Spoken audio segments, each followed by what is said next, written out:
Iran మీద యుద్ధాన్ని మొదలెట్టిన తర్వాత అమెరికా, ఇజ్రాయెల్ అసలు ఏ లక్ష్యంతో ముందుకెళ్తున్నారు అన్నది ప్రపంచానికి కూడా అర్థం కావట్లే. నిన్నటికి నిన్న ఫ్రాన్స్ అధ్యక్షుడు చెప్పారు మక్రాన్. ఏమని? అసలు ఏంటిది చిన్నపిల్లలాగా రోజుకో మాట, పూటకో మాట మాట్లాడుతూ ఉన్నారు. కాసింత నిలకడ ప్రదర్శించండి. ప్రపంచం అస్థిరంగా ఉన్నప్పుడు మీరేం మాట్లాడుతున్నారో అర్థమవుతుందా అని డొనాల్డ్ ట్రంప్ను ఉద్దేశించి నేరుగానే కమెంట్ చేశారు ఫ్రాన్స్ అధ్యక్షుడు. డొనాల్డ్ ట్రంప్ మాత్రం ఏందో పిచ్చి పిచ్చి మాటలు, రే బాస్టర్డ్స్, హర్మూజ్ తెరవండిరా. ఫస్ట్ ఏమన్నారు? హర్మూజు మేము తెరుస్తాం, మా నౌకలు పోతాయి అన్నాడు. మధ్యలో ఏమన్నాడు? హర్మూజ్తో మాకేం సంబంధం, ఎవడికి అవసరమో వాళ్ళే తెచ్చుకోండి అంటాడు. ఇప్పుడేమంటాడు? అరే హర్మూజ్ని తెరవండి లేకుంటే మీకు నరకం చూపెడతాం, అది ఇది.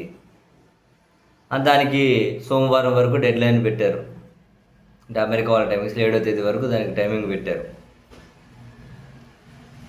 తీరా ఇప్పుడు దాన్ని మరో రోజుకు పొడిగించారు.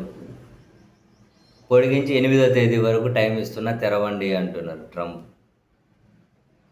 అసలు ఏమని అర్థమవుతుందా? అసలు వాళ్ళ లక్ష్యం ఏంటో తెలియట్లేదు.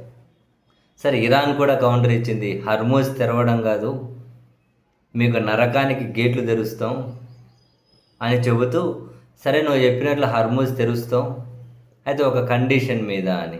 కండిషన్ ఏంటి? హర్మూజ్ గుండా జరిగే వ్యాపారం ఏదైతే ఉందో, వాణిజ్యం, అందులో ఇరాన్కి కొంచెం వాటా కావాలి. ఎందుకంటే యుద్ధం వల్ల మేము నష్టపోయాం, అది మీ వల్లే జరిగింది కదా. సో మేము మళ్ళీ వాటన్నిటిని రెడీ చేసుకోవాలి. కాబట్టి హర్మూజ్ గుండా వెళ్ళే వాణిజ్యంలో ఇరాన్కి వాటా కావాలి.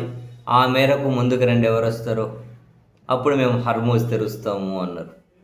కాదు కూడదు అని చెప్పి పిచ్చి ప్రేలాపనలు, మూర్ఖత్వపు చర్యలు తీసుకుంటే మేము ఒక్క సైగతోటి ప్రపంచ వాణిజ్యాన్ని కూడా మూసేస్తాం. ఇప్పటివరకు చమురు, గ్యాసే ఆగిపోయింది, ప్రపంచ వాణిజ్యాన్ని కూడా స్తంభింపజేస్తామని బాబెల్ మాండేట్ ఆ జలసంధిని ఉద్దేశించి ఇరాన్ అఫీషియల్గానే ఒక వీడియో విడుదల చేసింది.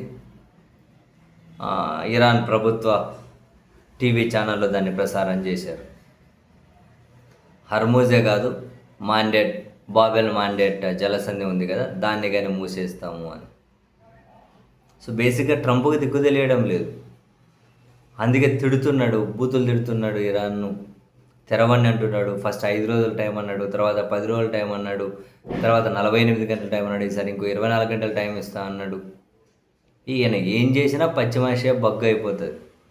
ఈయన చెప్పిన మాటలని ఇప్పటివరకు అబద్ధమే. ఇరాన్ నౌకాదళాన్ని ధ్వంసం చేసేసాము అన్నాడు.